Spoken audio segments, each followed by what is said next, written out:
Oh, hi, podcast listeners. There's many ways you can listen to the Real Nerds podcast. You can subscribe on iTunes. You can also subscribe on Stitcher Radio. You want to send us a Twitter message? You can do that. It's so easy, at Real Nerds. Like us on Facebook, Real Nerds Podcast. You can visit our website, realnerdspodcast.com, where there'll be a lot of articles for you to not only read, but to listen to our previous shows. Do you like your stories told through pictures? Then you can also follow us at Real Nerds on Instagram. You can also call us, 720-6nerds5.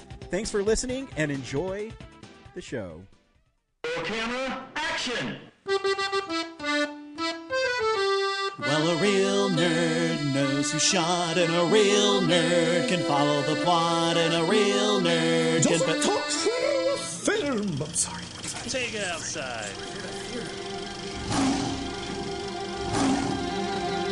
Well, a real nerd knows who shot, and a real nerd can follow the plot, and a real nerd will give it all they got. Lights, camera, action. Real nerds. This is Real Nerds Podcast. We are the best movie podcast on the internet. Don't fact check me because it's true. I am Ryan, and I am being joined by Brad. I'm here. You are here. Having a great day. Living life to the fullest. Totally. You know how I roll. I mean, really, that's the only way to live life, is completely to the fullest. And Anything if you're less not, would be a waste. then it's on you. It really is. Just think about all the people who wish they could be alive but can't. Yeah. And then think about how you're spending your day. Yeah. That'll motivate you, hopefully. Yeah. Don't be a piece of shit. Keep going. Think of that poor kid in the cancer ward who knows he's got like a month to go. Oh, dude. Fucked up. And just be like, maybe I shouldn't just sit here and eat potato chips off my chest. Oh, well, I mean, that's fun. It is fun, but I mean, you're not living your life to its fullest. So, Okay, I gotcha. Speaking of living life to your fullest, every week on Real Nerds Podcast, we see a new movie and podcast our experience to the world. This week, we saw A Man Called Otto. Stay tuned because we will recommend the film or not, play the trailer and then spoil it. We'll also talk about movie news and what we've been watching. It's what we do, Brad. It is now year 12 of Real Nerds Podcast. Do we spoil what our theme at Denver Fan Expo is going to be this year? why not? Who cares? So it's it's cool. going to be, it's going to be blockbuster video style. Yeah. Which you've already ordered the stickers for it, and they look awesome. Yeah, they're actually a little bigger than I wanted, but yeah, they're here. That's okay. Most people agree bigger is better. Yeah. But yeah, we're going to do a pop-up video store as our booth. Assuming we still have a booth. We don't I'm sure. really I'm know sure. if we're officially in until like a month before. So hopefully I don't make all this stuff for nothing. Yeah, well, I guess if we're not, then we'll just walk around with our, messenger bags and hand them out. I don't know. Yeah, we can get some VHS cases with like little fun things in them and hand them out. Yeah, I was gonna, I was thinking about how to make the booth more like a Blockbuster Video, and it's microwave popcorn. I wonder if we could get Real Nerds microwave popcorn, or we'll just put stickers on popcorn we have or something. I don't know. I think we can hand out like unpopped bags, but if we pop it, it's like a food health issue. Oh yeah, no, not that. I mean, like, how, because when you went to Blockbusters in the old days, it smelled like microwave popcorn. Oh, just bring the scent in? Yeah, I mean, we'd have it there, but not that we would pop it, just that there would be bags of microwave popcorn available. Oh, like we popped it and then brought it to the con? No, it's not popped. We just hand it out. So it's the unopened bags. Yes. Okay. Just create that feel, in Twizzlers no, it won't be Twizzlers, it'll be Red Vines. Can you imagine if we had like a microwave there and just, every 5 minutes you just heard ding, ding, on the show floor. Yeah, I mean, but if we eat it, I mean, and have it popped, what is that? I mean, it doesn't really matter, does it? We probably do have to have a license to hand out food, though. Yeah, handing we could bring in a bag of popcorn and eat it ourselves, but if we sold it, that would be an issue. And I'm sure their kiosks or whatever have their popcorns. They'd be like, you're cutting into our sales, buddy. Then they take us out back and make us bite the curb and curb stomp us. Yeah. Your that's the way to be. Booth permissions have been revoked. Cutting ties they did with have real a lot nerds. of guests today too. I know. I'm excited. Gates McFadden's going to be there from Star Trek. But again, it's Yeah. also like I never take these early guests seriously because they I know, usually cancel. It's hard because it's still like 5.5 months away. So Yeah. So yeah, I only pay attention to the guest list, a few weeks out. So, but if it Yeah, 'cause holds, pretty cool. inevitably it's man, I have to do pickups for this movie, so I can't make it. Do I want to continue my career and get jobs? Yeah, I'm going to cancel it. Oh my God. Easy choice. Yep. Well, awesome. Speaking of awesome, we have yet to mention that it's the 10-year anniversary of our pod show. It is. And I don't want to jinx it yet, but there could be a documentary in the works. Yes. I think some stuff has been filmed. Some things that really we're going to, and I didn't want to say this, Brad, but since you mentioned it, we've been working on a behind the scenes documentary for the last year. And I really hope this is going to shed some light into the inner workings of our podcast, because a lot of people think we just get together and throw it together with no thought. But I think this documentary is going to really surprise people. Yeah, I mean, I get questions all the time about, what went into it and, all the small details about how it was made and like what was our inspiration. And I think this documentary will finally answer all that. It'll be really the true behind the scenes accounting of our experience 10 years ago.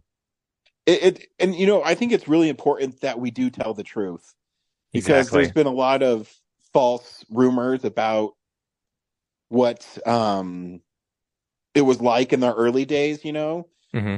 us getting started to become the greatest movie podcast. It didn't happen overnight, and there was a lot of bumps on the road.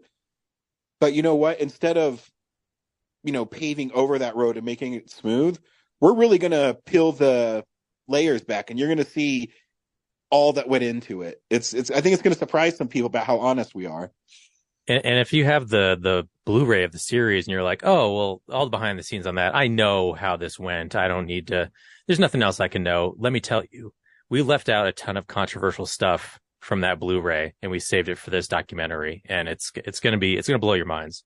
I know. In fact, I think while you were filming, you kept like a mental image of, basically saying, I can't use this right now, but in 10 years exactly, Mm-hmm. I'm going to be able to use this and show everybody what's up. Yeah. I remember having that conversation with you, probably the first episode of the pod show we shot. Yeah. I mean, it's probably the most controversial one. And so like right away, I had a vision of like, this won't work in the episode, but if we save it and reveal it years down the road, it's going to be something special. Yeah, and I'm pretty sure you mentioned exactly 10 years, is if I remember that right. Yeah. We were in the backyard of my in-laws' house. You said, in 10 years, you're going to see this footage. Yeah. And I didn't believe it at first, but after assembling the documentary and us having a pre-cut, basically a rough cut of what it's going to be, I think you pulled it off. And just so the people know, I know you're going to want to see the 5-hour cut of this documentary, but we just can't do it. We got to save something for the 20th anniversary. So it's probably not going to be that long, but just know we poured our hearts into it. Totally. Yeah. May is the official 1 year. So you've got a couple months to get everything polished and and presented, and yeah, it's gonna be amazing. Yeah, I mean, really, we're just working on the visual effects right now, and they're so complicated, and there's Yeah. 2,700 visual effects shots that it's going to take about 3 to 4 months to get them all finished. Yeah, Ryan and I have been contributing to a fund that's going to pay for all the CGI that this documentary needs. So, yeah, we've been doing it for dipping into that fund for 2 years now. So it's pretty extensive. Yeah, and I think people are going to be impressed. I really do. Yeah, I can't wait to see the reactions because there's just so much shocking, stuff that we have been sort of afraid to reveal. Yeah.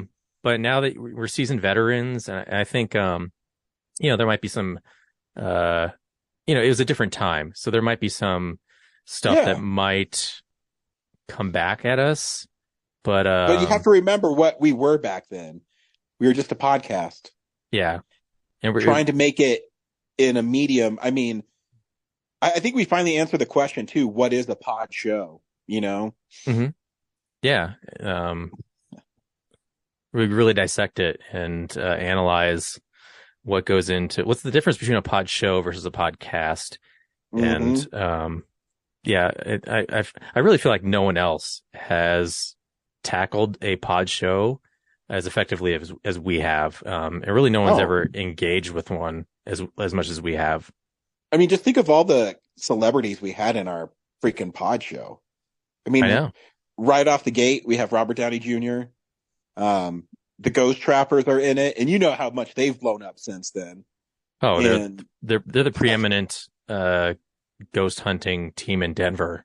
Yeah, I didn't want to say this, but in Ghostbusters Afterlife, they consulted with the Ghost Trappers on the proper way to use, the ghost traps and to lure ghosts out of hiding.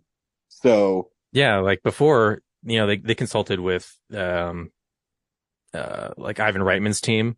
Mm-hmm. Oh, this is all kind of fake, Hollywood props and whatnot. And for Afterlife, we want to go real. Dan Aykroyd is an actual ghost hunter. So we want more information on how to actually trap the paranormal. And of course, what we did for the Ghost Trappers, elevated their status. So they're the premier consultants for that kind of thing now. Yeah, just blowing up left and right. I mean, it is interesting how, we've really elevated everybody who's been on the pod show. Their careers have only gotten larger and bigger. Yeah. All the artists we had in the Denver Comic Con episode, they've taken off. Jonathan Tiersten was obviously pretty big before he got to us. He's a legend. Yeah. But now he's legendary. It's what we do. I mean, we give him a platform for his music, which wasn't as well known as his performance in Sleepaway Camp. So now he's this huge, world famous musician. So, and I don't like to toot my own horn, but I was a co-writer on that song, and it just, it was ignored by Billboard, but it's egregious. It really is. I feel like they ignore a lot of stuff anyway. So what do they know? Yeah, we're good. So stay tuned for that. That's coming soon. We're just finishing up, like I said, the visual effects shots, and hopefully, not hopefully, it is worth the 10-year wait. If you ever wondered why Brad died and you never heard anything, we answer that question too. Yeah, it's I think people are going to be surprised at what the result of that. It's going to be. I can't wait to see the reactions. Yeah. You definitely won't be able to predict it yourself. Oh, no. They won't even know where it's going. They'll think they do, but then, that one twist about 3/4 of the way through, they'll say, what? And that's what it's going to be. You know how, the vibe of those modern true crime docs, and you're like, oh, I know how this is going. And then right before the episode ends, it's and it pivots to this thing you never expected, and then it just cliffhangers you, and you have to immediately hit play on the next episode. That's what this documentary is like. Oh, 100%. 100%. It'll be interesting. And And I hope everyone appreciates our candor during the whole thing. But until then, this week on Real Nerds Podcast, we saw A Man Called Otto. Brad, do you recommend Tom Hanks' latest? Yeah, I think it's a nice movie. I as watching I was wanting. I've never seen the original movie it's based on, so I was kind of wanting to watch that instead. It's way darker of a material than the trailer leads on. So get ready for that. And then but yeah, I think Tom Hanks is great in it. I think all the supporting characters are great. It's an interesting premise, but it's also a little predictable. So yeah, I enjoyed it, but I wasn't like, oh, you gotta see this movie. Yeah, I agree. It was more fun than I thought it was going to be, or I enjoyed it more than I thought I was going to. Yeah, Tom Hanks is great in it. I actually really liked the lady who played his neighbor too, Marisol. I thought she was really good. The one thing I did not like about this movie is the poster that is really badly photoshopped. Like the cat is basically floating in the air. I don't get it. But I never really looked at it. You should see it. Like the cat is in the bottom right-hand corner, basically at Tom Hanks's knees. Yeah, and I pulled it up. Yeah. It doesn't make sense. Like, why is the cat floating in midair? Yeah. Yep. But yeah, you should go see it. Also, in the movie, there is not a park or a lawn between the row of houses. Nope. It's a street, so that's been edited out. Yep. I don't know where they got that background from. It's definitely like some computer generated image. Yeah, they just photoshopped the two rows of houses together and then put a lawn in front of it. And yeah, it's heavily edited. Yep. And then again, the cat, like it doesn't make sense where the cat is at in correlation to where Tom Hanks is at. You know what I mean? Yeah, the cat would be floating. He would have, I don't know, 3-foot legs. That's the movie I want to see. He would look like one of those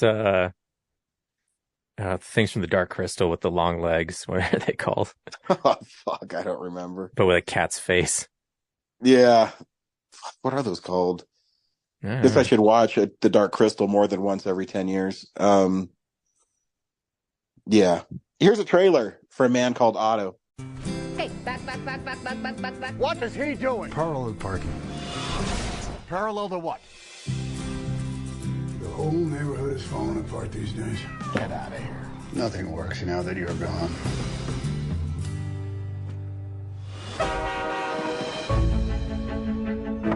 I brought you some food. Okay, bye. Are you always this unfriendly? I am not unfriendly. Okay, you're like a warm cuddle. What is that? Looks like he's yours now, Otto. You're not taking over my bed. You think you have to do everything on your own, but no one can. I can't stand watching one idiot try to teach another how to drive. It's lesson time. Thank you. Clutch in and brake. Brake. The car is stopped. I almost hit the car. It's all right. It's a hybrid. My life was black and white before Sonia. She's always gonna be with you, Otto. My father used to smile like that. I'm not smiling. Exactly. I have a cat. In A Man Called Otto, Tom Hanks stars as a man named Otto, and he is very grumpy. And you slowly learn through at the beginning of the film that's because his wife died, and Otto is just angry at everything, and he decides that he can't live without his wife, so he's going to hang himself. But while he's at the hardware store getting roped to hang himself, he argues with how much it costs, and it's only like $1.90, and he thinks he should only be charged $1.63 or something. Yeah, as he's about to hang himself, across the street moves Marisol and Tommy, a married couple that have 2 kids, and she's also pregnant. She is from Colombia, and he is also from Central America. And so he thinks that the husband's a nitwit and always tries to help him. And throughout the film, he keeps on trying new ways to commit suicide, and he keeps on getting interrupted. And he slowly learns that maybe he should not do that, and maybe he should live life to the fullest. And it tells stories through flashback, and you find out why he's so bitter and why he's in the state he's in. And he needs someone like Marisol and her family to kind of get him out of his funk. And it's told through really great flashbacks, I think, with Tom Hanks' real son, and who plays a younger version of himself, and them growing up together, or growing old together as a married couple. And yeah, that's the basic premise of the movie. Yeah, you nailed it. Yep. It's like I've been doing this for a long time. It's I didn't expect all the suicide in it. Yeah. So like this is based on a movie that was based on a book. By Frederick Backman. And then there's this 2015 Swedish film called A Man Called Ove. So I don't know if it's like based on a like memoir or anything, but so yeah, I'm interested to see like what the Swedish grumpy old man is like versus the I don't know, I felt like the grumpy Tom Hanks was kind of traditional, like I kind of, aside from the suicide part, he's kind of like upset at things that you would expect boomers to be upset about. Like wasn't really a new take on it. But he was also... I did really, what I thought was interesting was that the young trans kid in it, Malcolm, was telling the story about how Tom Hanks' wife, who was a teacher, was the first person that kind of accepted him for who he was. And in a way that kind of opened Otto's eyes that, he's sitting here miserable and wanting to kill himself, and his wife, who was paralyzed in a horrific bus accident and lost their child in it, was still a sunny, bright person and always made time for people and was kind and caring. And I think it was a really interesting take on it, that he learned that maybe he does have an issue, because there's that one part just before he shoots himself where it's an interesting thing. Before each time he's about to kill himself, he kind of has a life flash before his eyes, and it always starts off with a nice memory of his wife, and then it kind of dovetails into him being depressed. But his wife basically says, you don't need to be so angry. It's time for you to live your life. And he follows that for the rest of his life. But it's also interesting that he, like, growing up with her, never kind of became that, I figured someone who thinks everyone else is stupid, like, clearly didn't pay attention to his own wife enough. Definitely treats her like she's this, prize on a pedestal all her life, because they also allude to his backstory is that he is not a very artistic person. Like, he grows up just kind of focused on reality and facts, and is about numbers and science and stuff like that. Not a big dreamer. Doesn't even read. I guess beyond technical manuals, and that so she's kind of like the opposite of that, and that's why he's attracted to her.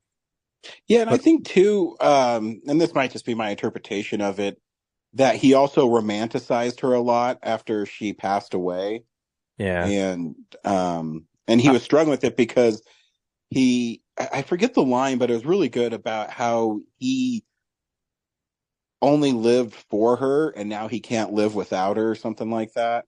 yeah, I thought it was really interesting. And it was interesting too when he started hanging out with Marisol, even though this other woman was, giving him the time and tried to bring him out of his shell. And even when it seemed like it was going well, he would still contemplate, suicide. yeah. He'd And sabotage himself.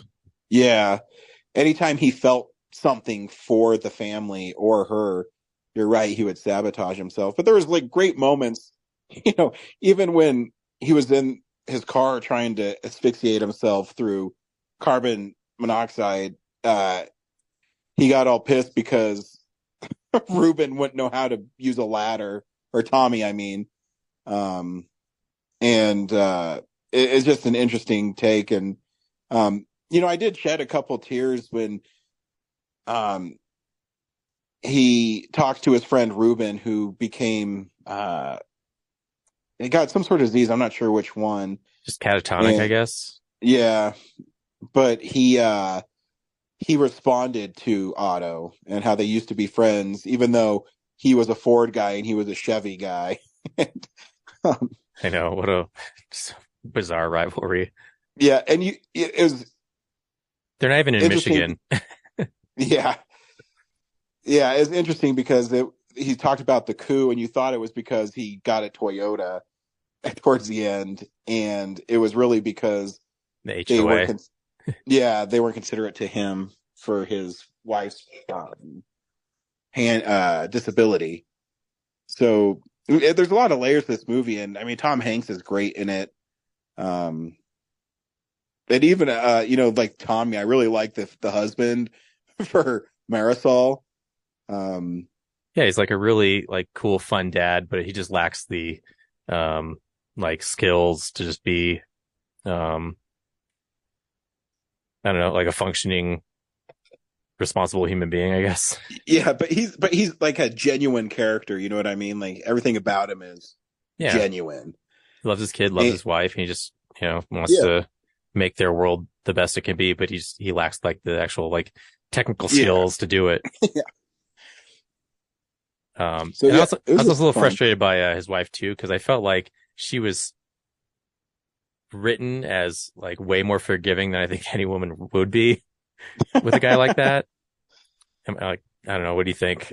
Like, I don't know. I think in the first time they met, she sensed something with him, and that he needed help, and that's why she was so adamant about helping him.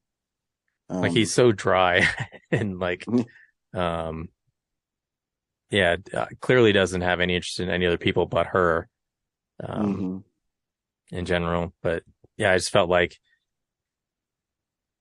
I don't know, in this day and age, like he was just so boring that she was just like, it was just like written, like it has to work so that like that's how it's going to work. So I'd be interested to know if this is based on actual events or not. Yeah, I don't know, but yeah, it was a cute movie, and um, I enjoyed watching it. And I was really bummed when I went to the Alamo. I was the only one there until about 2 minutes before the movie started. And luckily they picked like 3 rows behind me. So, Yeah. I think I was so that like, was nice of them. I got saddled with like two people before mine, but yeah, they went to the back and I was up front. I noticed I go to the Sloan's Lake one all the time, and I see movies in theater 2 more than any other one. And I'm always in row 4, seat 8. That's like my go-to. What's your favorite row to sit in? Actually, it's in my stats. Sorry. I just have this weird, like, I have to sit there thing because I think you're like me. I kind of like the screen to envelop around me. Yeah. I like to feel the movie. I just want to feel it. Yeah. What?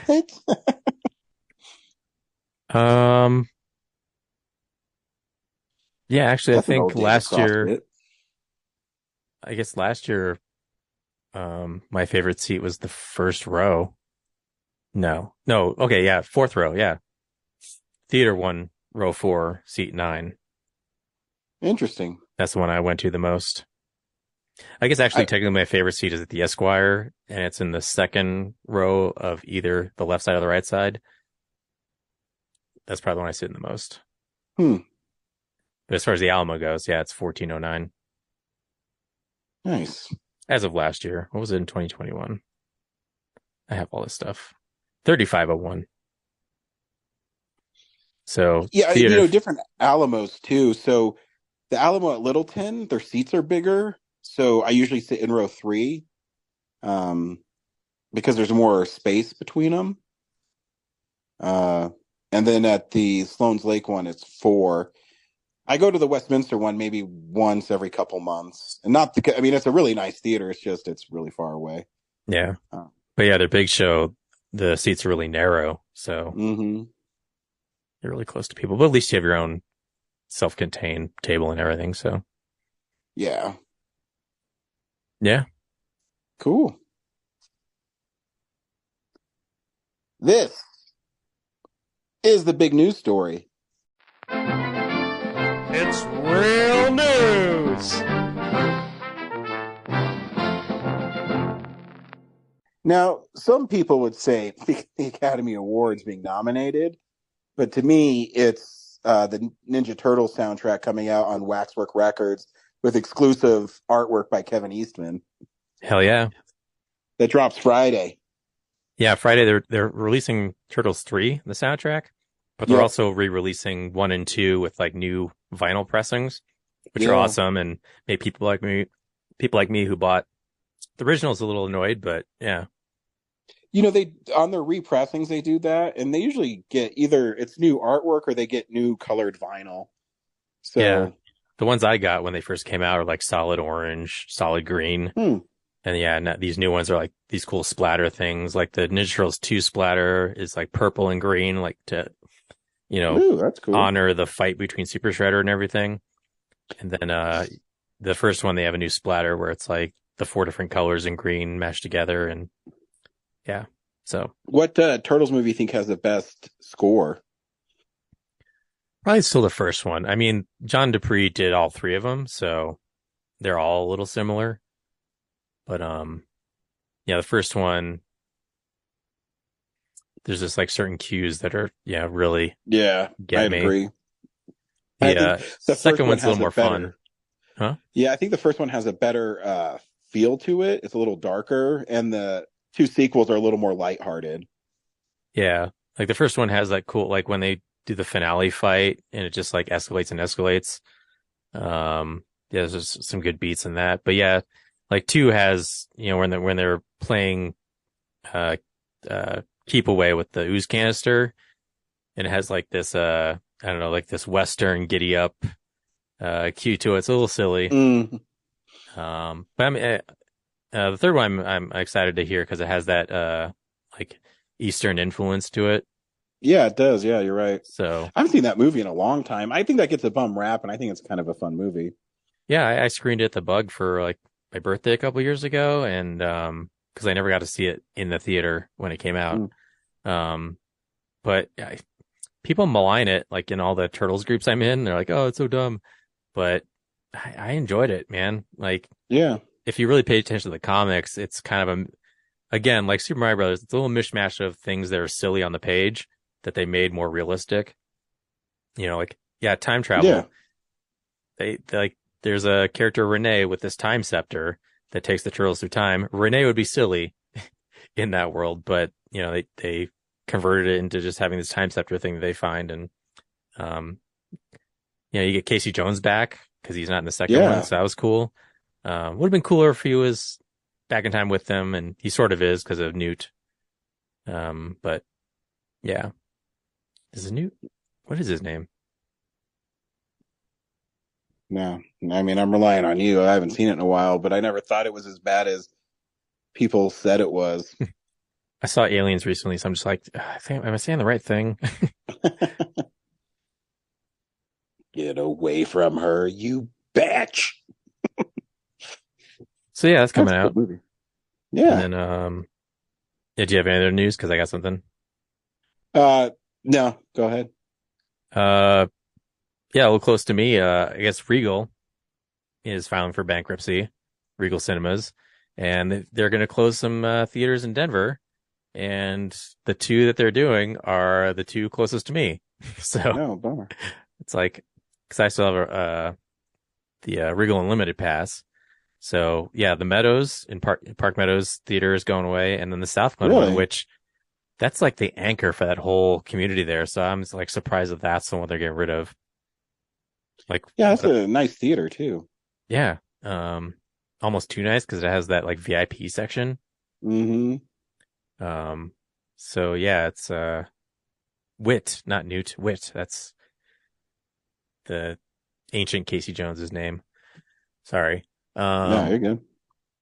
Yeah, that's so I guess I'll be going to the Continental or the Pavilions because they have the late showings, or River Point. But yeah, it's so much farther away now.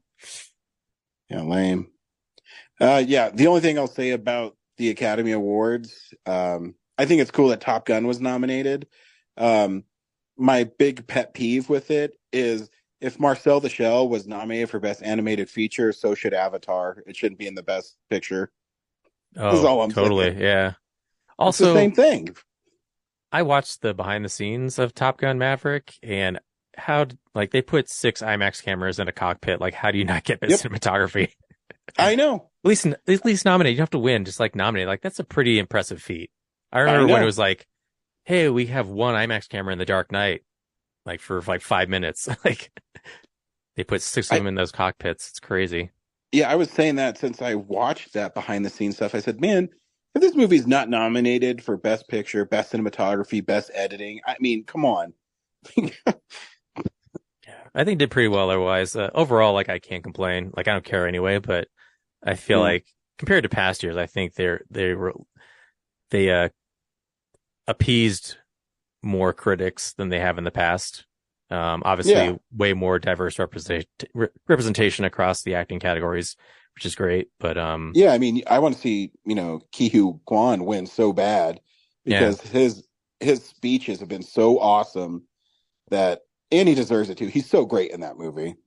Yeah, and then it's tough because like you want Michelle Yeoh to win, you want Cate Blanchett to win, and it's just like it can only be one. Yep. Yeah, I think for the most part they got him right. I think that my only issue is that Marcel the Shell was nominated for Best Animated Feature, and it's literally exactly what they did with Avatar. Avatar just had more money. So actually, Marcel has more live action stuff than Avatar does. That's what I mean. It's like it's literally the same thing. Yeah, that's messed up. But what do I know? Absolutely nothing. RRR got best song, which is nice. I'm surprised it didn't make it into the international feature, but I know. And that's another one where that Avatar got Best Picture and RRR didn't. Where I think RRR, even though I wasn't in love with it as much as you guys were, but to me that's more of an achievement in filmmaking than Avatar. Just me, but what do I know? Yeah, Avatar should have been best animated feature. Like I can't complain. The animation's incredible. Yep. And I'll die on that hill. Damn it. I'll fucking die on it. This is what we've been watching. So, this is the stuff we've been watching. Brad, what have you watched this week that would interest someone? I don't know, Ryan. Are you interested in Brotherhood of the Wolf or You People? I've seen Brotherhood of the Wolf. What did you think of a French werewolf movie? I saw it. I guess it's the 20th anniversary. They re-released in theaters. And when I heard it, I was like, I've seen that movie. I don't remember anything about it. So I went to watch it again. And it mostly came back to me. Most notably the bone sword. I was like, oh, that's right. I- That serrated bone sword that like comes apart like a mace and comes back together. And then I forgot about the Yeah. CGI lion. Fuck yeah, I haven't seen that movie in so long. What's it even about? It's like there's werewolves or something hunting them? I can't remember. Yeah, there's this cult, this wolf cult, and they're trying to spread their doctrine and like in doing so like take down like the French God, I can't think of the word right now, it's so obvious. Like the French kings, like the power, the aristocracy, whatever. Mm-hmm. Yeah, so initially a bunch of peasants are killed by this wolf. They bring in this one dude, and then Mark Dacascos is his like sidekick. Mm-hmm. To investigate, and this French dude's like, I don't think it's a werewolf. Like, I don't think it's just wolves. I think it's something else. So yeah, they investigate a bunch, and then they go on this hunt for the wolves, and they kill a bunch of regular wolves. And the French dude's like, I still think it's out there, man. Like this thing's huge. Like the mouth on these bites is crazy. And then he like hooks up with Monica Bellucci, who's like runs this brothel. She is very attractive. Yeah, and then he's also like into the Lord of the Land's daughter. So he's trying to like hit on her, and her brother like is missing an arm, or so you think. So he's like helping, but then he's also sabotaging everything because he's in on the cult. And it's Mark Dacascos. Like when he's in it, they go from like arty French film to The Matrix, like fighting. Yeah. So there's like tons of slow-mo fighting, and it's cool, but it's also like sort of it's an odd addition. And then the most glaring thing is the early 2000s CGI, because spoiler, it's not a wolf, it's a lion. And the brother like lived overseas for a while, and he brought these lions back and bred them, and killed a bunch of them, but saved this one. And then like sort of like remember The Village, when it was just people with like huge monster costumes that they made to keep people from leaving? He basically did the same thing, but for a lion, and abused the shit out of it. So they've been using it to kill people and instill fear in the countryside. And our French hero figures it out, and they kill his buddy, so he goes on a Patriot style revenge spree, just brutally killing everybody. It's been so long since I've seen it, but I remember stylistically it's really cool, and that it was a big deal when it came out. Yeah, and also the 20th anniversary, I guess, is a re-edit and has way more footage. Like the whole hunt with the across the countryside with all the villagers just shooting all these wolves. I didn't remember that from the original. It's mostly the end, but before it comes up, it has a title card saying like, "Hey, we added all this lost footage and whatnot, and it's a little longer." And I think also too, I think when it came out originally, it was dubbed in English when I saw it, and this version was just completely French with subtitles. So. But yeah, it's stylish and it's interesting, but when the CGI comes in, you're just like, oh, they should have improved that while they were at it. Yeah. Because you had like the bone sword CGI, the lion CGI. Oh man, that's right. I just remember it came out, you're right, during The Matrix, and it was this French action horror movie that everybody was talking about. I mean, I saw it in theaters. Yeah. And but yeah, it was a big deal when it came out. So yeah, it was an interesting revisit. Yeah. And then what's You People about? It's that Netflix movie with Jonah Hill and Eddie Murphy, where Jonah Hill's marrying an African-American person, and Eddie Murphy's her father, and so he has to like win him over. Julia Louis-Dreyfus is his mom, and she's like his side's Jewish, they're Muslim, and all the clash that ensues with trying to meld those two families together, I guess. I thought it was pretty funny. The only part that sucked was this older couple sat right it was at the Mayan. It wasn't right behind me, but it was, in the upper level, there's those really stadium seating things, and they sat in like the box seat and just full on open talked. Even with the other row of teens who were sort of talking, but at least kept it to a murmur. This dude, and like they were drunk, so that was awesome. But most glaringly, he had a popcorn bag that he would shake up, like as loud as possible, like into the air. I guess to sort the corns. I mean, that makes sense to me. Yeah, I mean, I don't just dig around the bottom of the bag. I hold it up in the air and then shake it while everyone's trying to hear the jokes. So I left the bottom row and went all the way to the top. And I gave them mugged them on the way, and they saw it. So nice. Fuck them. Yeah. And then there's this other dude sort of up there too, and he was eating Chipotle. So I was like, oh God, I want to narc so bad, but fuck it. Let's get through this movie. So yeah, go ahead. My younger brother used to do that when we went to see movies, and he told them he was diabetic. Shaking popcorn was the reason. No, so he'd bring like Outback or Chipotle yeah, into movie theaters, and he'd say, I'm diabetic, and no one be say anything to him. They said, well, we can't say anything to him. He's diabetic. Yeah. A little part of me thought maybe he was an employee that was like, had just got off too. So maybe he was just like, got his dinner on South Broadway there and just came back to the theater to watch a movie that was already in progress. Yeah. Yeah. Most everyone was in Barry Lyndon down in the main theater, which I contemplated watching for a minute, but I was like, oh, it's Kubrick. And it's like 3.5 hours long. I was like, yeah, I appreciate Kubrick's style and everything, but I just need a laugh today. So I went to You People instead. Yeah, no, I get it.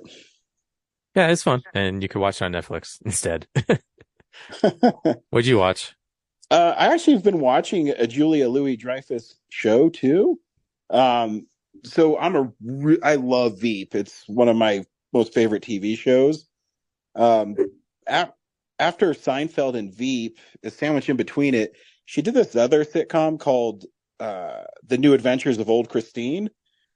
And I was so last week I worked 5 shifts in a row, and each shift was 6 p.m. to 6 a.m. minimum. One day I worked 15 hours. So when I would wake up, I was just looking for something that wasn't, it made me had to think too hard, and but that was fun. So I love Julia Louis-Dreyfus. I think she's really funny. So I started watching The New Adventures of Old Christine, and it's really funny. She's incredible in it. She's willing to make herself look stupid and be the brunt of a joke. And I don't know. I have this really strong attraction to her because I think she's pretty, but I also think she's really funny. So it's like a double whammy for her. So she's just fun. In it, she plays a newly divorced mom, and her ex-husband is Agent Coulson. And they have this really great relationship with each other. Their divorce was just, they didn't work out. And her husband is dating this his new girlfriend is also named Christine, so she's known as New Christine. And it's just a silly sitcom. I mean, it's a pretty straightforward sitcom, but I enjoyed it. And the other thing I watched is, Brad, I know you've seen A Hard Ticket to Hawaii, right? Oh my God. Have I? I own that movie. So about 3 or 4 years ago, I was at Barnes & Noble, and there is a DVD set of 12 movies called Babes, guns and G-strings. And it's all those movies under this umbrella called like Malibu Pictures or something like that. Yep. And so I randomly, so I got it. It was $5, and I'm like 12 movies for $5. And I mean, Hard Ticket to Hawaii is a classic.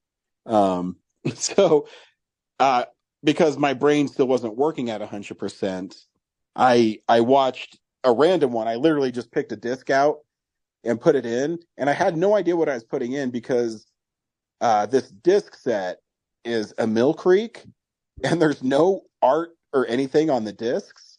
It's one of those discs that has an A side and a B side, so you have to flip them. And Is the title printed like in the circle in the middle? yeah, so they're really small. So what I did is I opened up the case, I pulled the middle disc out, and I just put it in. And the movie I watched is called Enemy Gold. So in Enemy Gold, Brad, it starts off with these Civil War reenactors doing a Civil War battle. That then two of the Confederates run away and bury gold in the woods or swamp. Yeah, come on, guy, we gotta get that gold. Yeah, or in the swamp. I don't know. And the gold bricks they literally look like bricks that have been painted gold. And and then it cuts to present day, and this super hot chick who I'm guessing is a Playboy playmate, and her character name is Becky Midnight. She rolls up on these two other agents who both wear like vests and no shirt, and the dialogue is awful. It's not quite as crazy as Hard Ticket to Hawaii, but it's one of those movies that is so stupid and that it got made that you're entertained. You know what I mean? Oh, I know. I've had plenty of those. I don't know if I'll ever watch it again, but it's literally so this Becky Midnight goes to this warehouse where these guys are at, and they're randomly loading guns.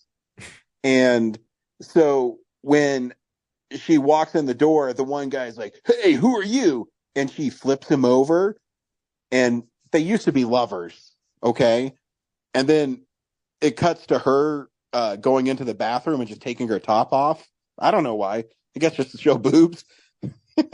It's so dumb. No, it's serious dramatic tension, of course.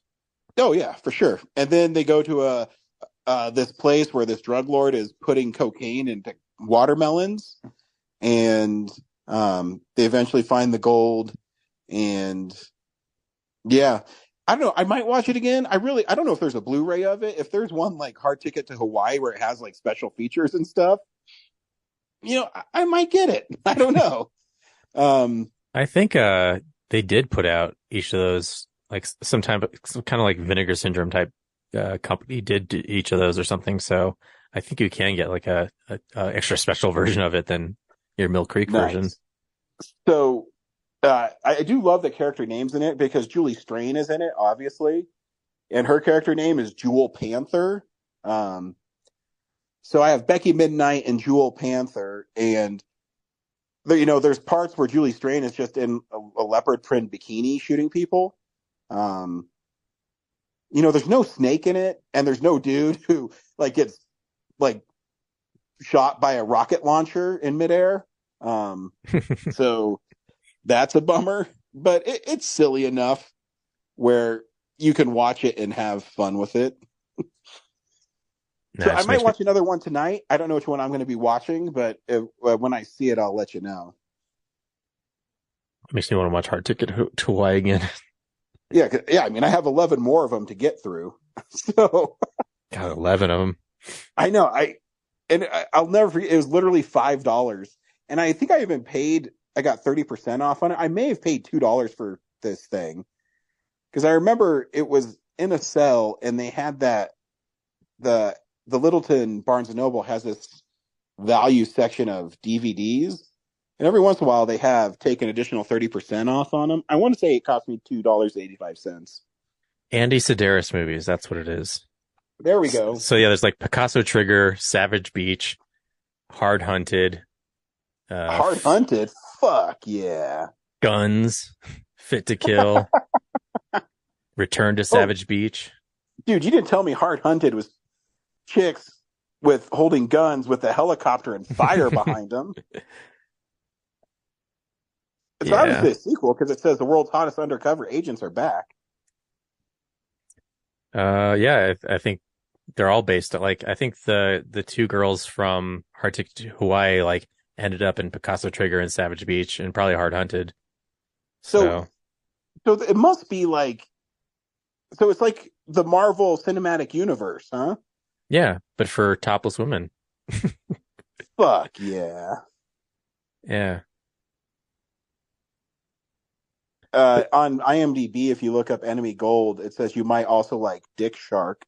Dick Dude, Shark? it's 3 hours and 20 minutes long. Wow. A romantic couple get more than they expected after the husband's experiment with penis enlargement cream go awry. The fuck? So, like, it's not a shark, it's just like a overinflated dick that's probably, I guess, on the prowl. Yeah, the poster they have is a chick who looks like she's going to fillet a shark that's like a dick. It's called Dick Shark? Yep. Google doesn't know what it is. 2016? Yeah. There's full frontal male nudity. Also, the main plot theme is a phallic shark under IMDb's sex and nudity for severe. And this is in your collection of those movies? No, it's just as, like, in the scroll of, you might also like. Oh, okay. Yeah, it's like, this is 2016. They made that like that too. It doesn't seem like it, but yeah, I see it. It's like, interesting. Yeah, it's a dick, but it's got a shark's face. And this lady's trying to bite it. It looks like like she doesn't realize that it's a shark or what? Like she's looking away as she does it, but it, like, the dick shark looks like the alien, that the chest burster, like when it comes out of the chest, like that phallic looking thing, but has like a little shark nose on it, and yeah, obviously it's coming out of his pants. And she's trying to, it's like she looked away for a second, expecting a dick, and she's about to get chomped in the mouth by Dick Shark. In this story, women are the ones who say, don't use your teeth. Every time, I see a movie like that, I always think of the Patton Oswalt skit, Deathbed, the bed that eats people. And just like that, someone got it made. Good for them. IMDb, the top cast, none of the actors have photos in their profile except for one. Well, they probably don't want to be associated. Yeah, and one dude's name is Bill Zabub, so I'm pretty sure that's made up. That's awesome. Scarlet Storm. Definitely a stage name. The devil made me do it. Yeah. Nice. Next week is Infinity Pool. Oh, cool. Yeah. I didn't think that was on your radar, and I was totally going to see it tomorrow, so. Yeah, I think it looks cool. Yeah, it looks messed up. Yeah, like I guess looks cool is maybe too broad.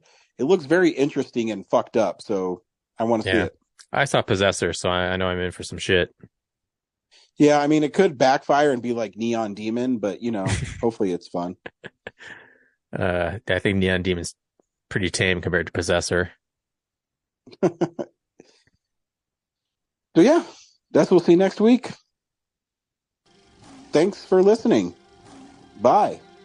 Well, a real nerd knows who shot up. A real nerd can follow the plot. And a real nerd will give it all they got. Lights, camera, action. Real nerds. Thanks for listening to Real Nerds Podcast, a Nebulous Visions production. Stream or download episodes, read articles at realnerdspodcast.com. Stream us on Apple or Google Podcast, Stitcher, Spotify, or iHeartRadio. Follow us on Facebook, Real Nerds Podcast. Twitter and Instagram at Real Nerds. Watch us on YouTube, Real Nerds Podcast. Email us at realnerds@gmail.com. Call us at 720-6nerds5. Thank you to Sparks Mandrill, Mike at Plan 9 Studios, and Bolognium for all of our groovy theme songs. And that's how you fucking do it.